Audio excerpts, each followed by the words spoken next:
on va revenir maintenant sur la première journée de cette Coupe du Monde et sur les rencontres africaines qui ont marqué donc ce mondial, l'ambiance et le bilan des équipes. Nous avons posé la question à une légende du football africain, le Camerounais Roger Milla. Écoutez.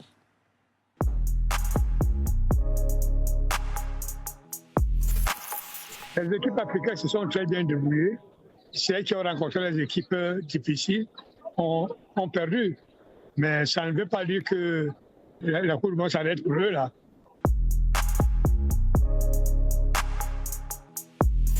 On ne comprend plus les règles de la FIFA. Je ne sais pas si c'est pour chercher de l'argent. Quand vous avez 48 équipes, beaucoup d'équipes qui n'ont pas de joueurs capables de tenir 45 minutes. C'est difficile, mais bon, c'est la décision de la FIFA, ce n'est pas la décision de tous les continents.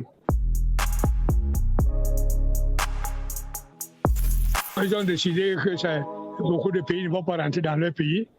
Ben, nous l'acceptons. Hein.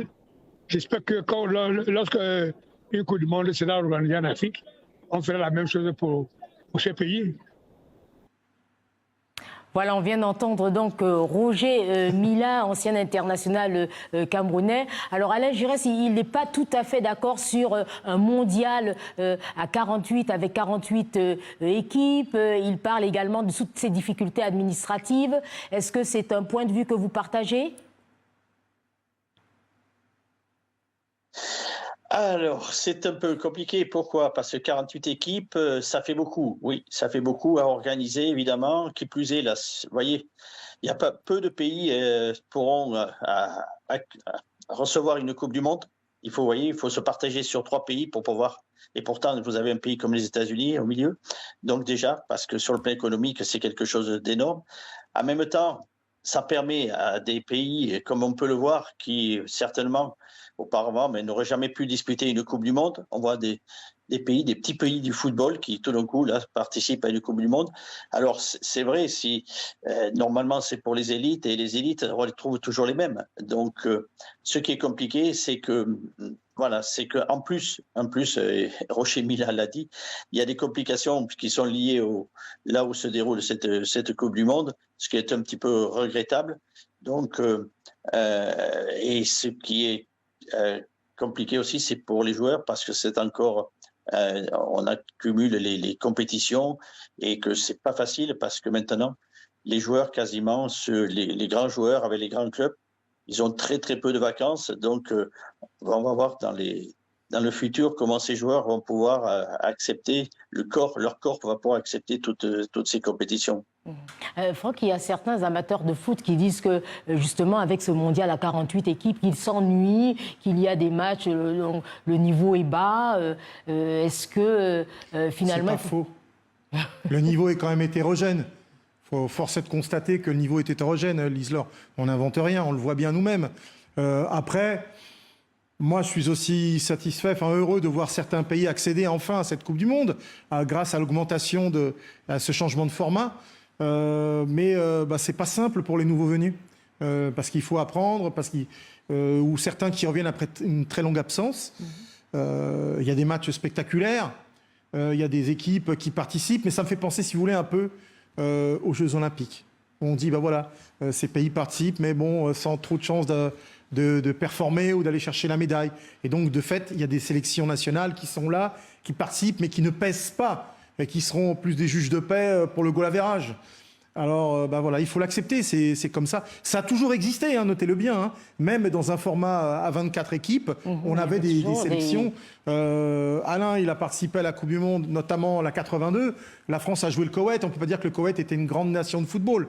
Voilà, c'est pas leur faire injure. Et on savait que le Koweït n'allait pas embêter grand monde. Mais ils étaient là, et il fallait l'accepter. Ils s'étaient qualifiés pour ça, quoi, dans cette zone asiatique. Donc, il y a toujours eu, à travers les générations, des équipes comme ça un peu plus faibles.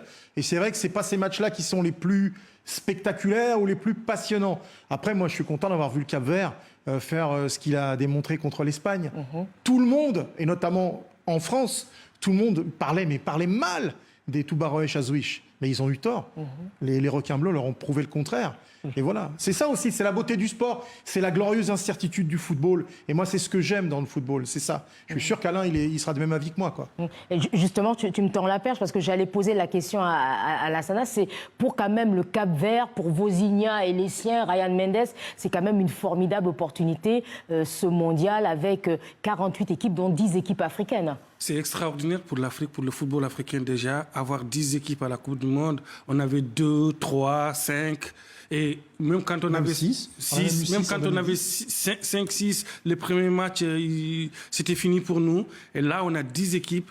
On a presque les 10 équipes, à part la Tunisie, un peu, les 9 équipes qui sont capables de passer au second tour. Et voir le Cap-Vert qui fait ce résultat contre... C'est une victoire pour moi. Ouais. C'est une victoire qui fait ce résultat contre l'Espagne. Ça a été ressenti comme ça. Ressenti comme ça, avec le gardien qui a 40 ans, qui est devenu star mondial extraordinaire. Qui pleurait, qui est content que sa maman va venir pouvoir voir le match. Je pense que la Coupe du Monde a 48 équipes. Ça nous arrange, nous, Africains. Parce que notre football africain, on a besoin de ballons d'essai, on a besoin de publicité, on a besoin de se montrer, on a besoin de jouer contre les autres. Pas seulement les matchs amicaux, on a besoin de se oser. Je pense que c'est très, très, très, très important. Pour les pays européens, les pays sud-américains, ça ne les arrange pas trop parce qu'ils jouent entre eux. Mais nous, c'est une aubaine. Alors, African Rio, justement, un mondial à 48 équipes, qu'est-ce que tu en penses ? Moi, personnellement, je trouve ça pas mal, mais après, ça va vraiment dépendre parce que moi, je suis vraiment le supporter maso des Ivoiriens. Voilà, moi, le plus important, c'est mes 2 pays que je supporte. Le reste je ne regarde pas, je ne calcule pas. Voilà, pour moi, je regarde mes 2 pays. La Côte d'Ivoire et la Corée du Sud. C'est tout. J'ai une question pour Rio. Je peux ? Oui. C'est une question hautement sportive. Hein. Est-ce que tu as trouvé Plakali et Garba là-bas ?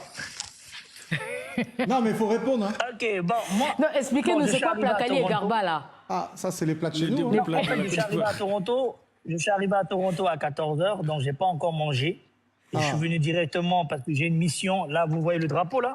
Ouais. J'ai une mission pour faire signer, tous les joueurs vont signer sous ce drapeau. C'est ma mission du jour. Quand je vais finir ça, je vais prendre mon Garba. Parce que moi, j'aime le Garba plus que le Plakali. Voilà. C'est bon, alors. C'est bon ? Alors, j'ai répondu ? Oui.